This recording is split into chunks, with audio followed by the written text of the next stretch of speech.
কবির বয়স।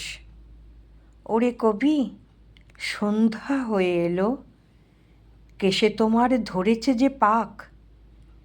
বসে বসে ঊর্ধ্ব পানে চেয়ে শুনতেছ কি পরকালের ডাক। কবি কহে, সন্ধ্যা হলো বটে, শুনছি বসে লয়ে শ্রান্ত দেহ। এপারে ওই পল্লী হতে যদি আজও হঠাৎ ডাকে আমায় কেহ। যদি হোতায় বকুল বনচ্ছায়ে মিলন ঘটে তরুণ তরুণীতে, দুই আঁখির পরে দুইটি আঁখি মিলিতে চায় দুরন্ত সঙ্গী। কে তাহাদের মনের কথা লয়ে বীণার তারে তুলবে প্রতিধ্বনি। আমি যদি ভবের কূলে বসে পরকালের ভালো মন্দই গুনি। সন্ধ্যা তারা উঠে আসতে গেল, চিতা নিবে এলো নদীর ধারে। কৃষ্ণপক্ষে হলুদ বর্ণ চাঁদ দেখা দিল বনের একটি পাড়ে। শৃগাল সভা ডাকে ঊর্ধ্ব রবে পোড়োবাড়ির শূন্য আঙিনাতে। এমন কালে কোনো গৃহত্যাগী হেতায় যদি জাগতে আসে রাতে।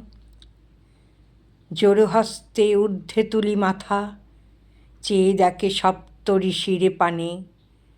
প্রাণীর কুলে আঘাত করে ধীরে শক্তিসাগর শব্দবিহীন গানে।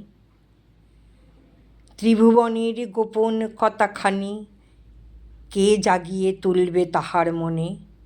আমি যদি আমার মুক্তি নিয়ে যুক্তি করি আপন গৃহকোণে। কেশে আমার পাক ধরেছে বটে, তাহার পানে নজর এত কেন? পাড়ার যত ছেলে এবং বুড়ো সবার আমি এক বয়সী যেন।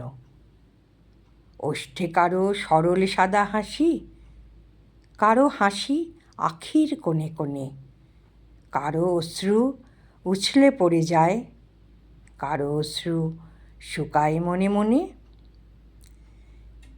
কেউ বা থাকে ঘরের কোণে দোহে জগৎ মাঝে, কেউ বা হাঁকায় রথ।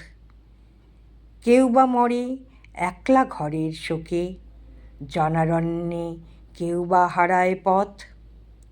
সবার মোরে করেন ডাকাডাকি, কখন শুনি পরকালের ডাক। সবার আমি সমান বয়সী যে, চুলে আমার যত ধরুক পাক। নমস্কার।